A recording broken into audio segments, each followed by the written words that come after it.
What's that? Did it to win it, baby. 1-8, but Custer's Peak is over here. Well, hey everybody, and welcome. We have the short version of the South Dakota Black Hills ride that was put on by the Nebraska dual sport riders and Chip Monahan. Special thanks and shout out to you guys for putting this together.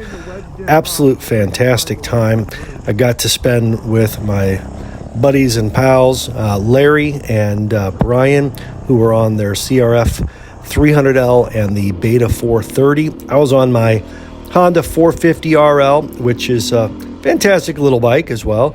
No, we had a great time up here. This was really the first time I had an opportunity to see this area. One of our first places we went to was Custer's Peak, and this is the road here up to Custer's Peak.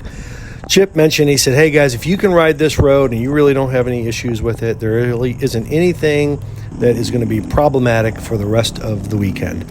And while I'd say that he was probably 90% right, you will see a nice little chunky hill with some Jeeps on it that wasn't even close to as challenging as this. In fact, that hill, I would say, was up there with the hill climb that we did up in Thielman in Minnesota here not too long ago.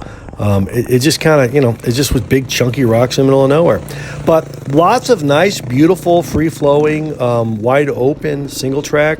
It was a little bit soft on there, and so traction was a little bit different than I'm used to in the Mark Twain area and in Indiana and Kentucky.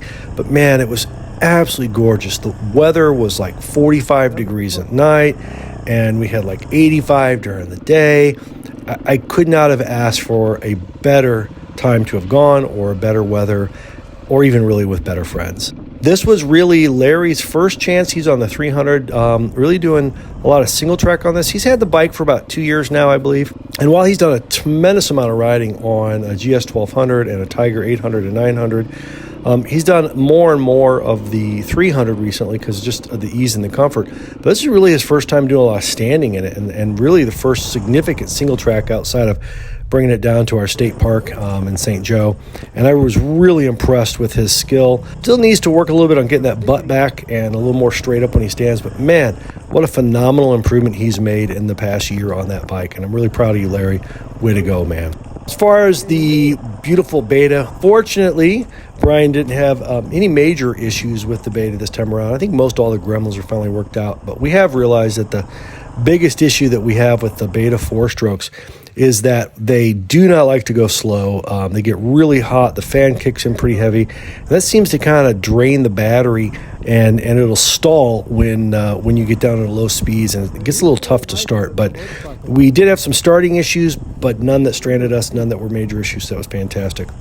Here we just finished up with the first, pretty much I'd say 4 hours, and we were going into Nemo, had some fantastic lunch. And then after Nemo, this hill right here, I mean, it came out of nowhere, and you're not seeing the whole hill. And in fact, not only are you not seeing the whole hill here, but we had a whole nother one on the backside of this before we got into the single track. And this was pretty exhausting. I mean, it took a little bit of a challenge on there. The 4x4 guys, or the Jeep guys, were looking at us like, what is wrong with you? Why are you bringing that up here?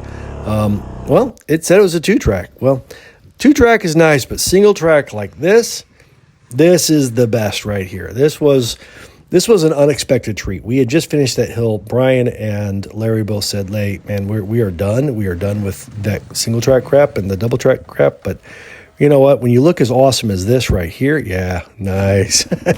And then you get this, well, geez, you just got to keep going. So we got lucky. I saw the trail off to the side. I said, hey, let's go up there and see what it looks like. And this was the best single trail that we had the entire time that we were down there.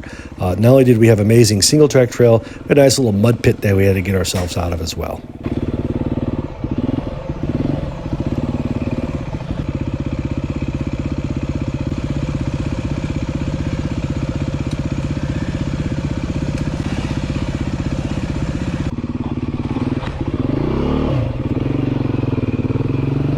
Well, hey guys, I really appreciate you coming along and hanging with me. If you want to see the bigger version, you can actually check out the full-length 40-minute version where we go through all of the single track and the 2-track in way more detail. If not, I should have day 2 coming out pretty soon. Till then, keep riding, have fun, be safe.